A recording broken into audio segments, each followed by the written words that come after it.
আজ বানিয়েছিলাম chocolate pound cake. তো চলুন সে গল্পটাই আপনাদের বলি। আমরা তো সব মেয়েরাই বলি যে সকালে ঘুম থেকে ওঠার পর চিন্তা হচ্ছে আজকে কি রান্না করব। আর এখন আমি বলবো ঘর গোছাতে গোছাতে আমাদের চিন্তা পড়ে যায় যে আমরা বিকেলে কি নাস্তা বানাবো।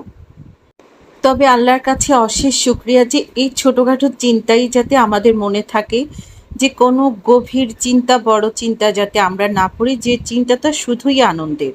আসসালামু আলাইকুম। কে কোথা থেকে আমার ভিডিওটি দেখছেন কমেন্ট করে জানাবেন। তো চলুন আজ পুরো প্রসেস দেখাই চকলেট পাউন্ড কেকের। তো এই জন্য আমার যা যা লাগছে, কেকের প্রতিটা স্টেপ কিন্তু আমরা মেজারমেন্টে করব।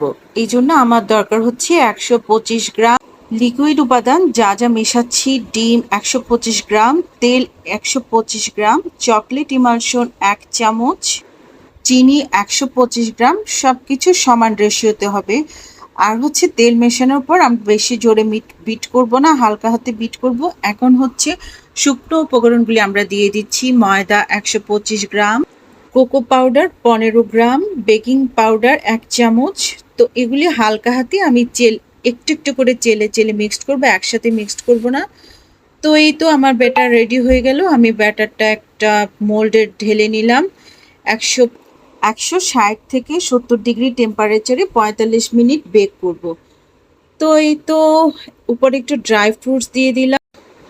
তো উপরে একটা শাইনি ভাব আনার জন্য আমি একটা সিরাপ রেডি করেছি, যেটা উপরে দিলে খুব গ্লসি একটা ভাব চলে আসে, যেটার জন্য আমাদের দরকার হচ্ছে 80 মিলিমিটার পানি, চিনি 30 গ্রাম, বাটার 10 গ্রাম। তো এই তো দেখতে পাচ্ছেন কি সুন্দর একটা কেক রেডি হয়েছে। তো এখন আমি কেটে আপনাদের সাথে শেয়ার করছি যে আমার কেকটা কতটা পারফেক্ট হয়েছে। আমি নিজেও কনফিউজড।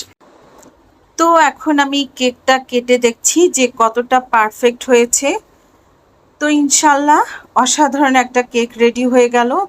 তো কেক খেতে খেতে আমি বিদায় নিচ্ছি। সবাই ভালো থাকবেন। আল্লাহ হাফেজ।